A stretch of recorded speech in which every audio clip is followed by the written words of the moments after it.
নমস্কার। আজ আমরা টেনিস এলবো নিয়ে আলোচনা করব। টেনিস এলবো এক ধরনের কনুইয়ের ব্যথা, যেটা খুব বেশি হয় টেনিস প্লেয়ারদের ক্ষেত্রে।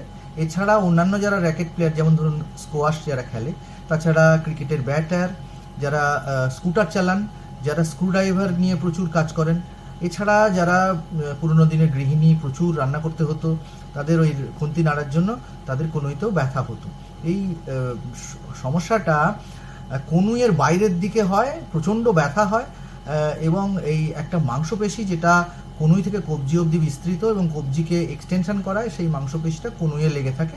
তার উপরে প্রচণ্ড স্ট্রেস, বারবার স্ট্রেস এবং মাইক্রো টিয়ার মানে ছোট্ট ছোট্ট ছিঁড়ে যাওয়া, এটা থেকেই এর উৎপত্তি হয় এবং যেখানে হাড়ে লেগে থাকে মাংসপেশিটা, সেখানেই ব্যথা হয়। এটা ডায়াগনোসিস করতে গেলে চিকিৎসকের কাছে যাওয়া দরকার এবং তিনি এক্স রে, আলট্রাসোনোগ্রাফি এবং এমআরআই কখনো কখনো প্রয়োজন হতে পারে, এসব দিয়ে উনি ডায়াগনোসিস করবেন।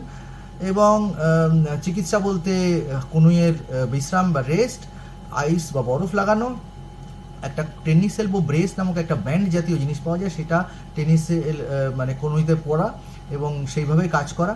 এছাড়া যে কাজ করলে টেনিস এলবো হচ্ছে, সেই কাজটা সাময়িকভাবে বন্ধ রাখা, ব্যথার ওষুধ খাওয়া, ফিজিওথেরাপি নেওয়া, এক্সারসাইজ বা আলট্রাসাউন্ড থেরাপি, সেটাতে খুব ভালো কাজ হয়। আর তাতেও কাজ না হলে কখনো কখনো কনুইতে স্টেরয়েড ইঞ্জেকশন দেওয়া হয় যেখানে ব্যথাটা হচ্ছে সেখানে, এবং আরও কিছু কিছু ইঞ্জেকশন যেমন প্লেটলেট রিচ প্লাজমা ইত্যাদি ইঞ্জেকশন দেওয়া হতে পারে।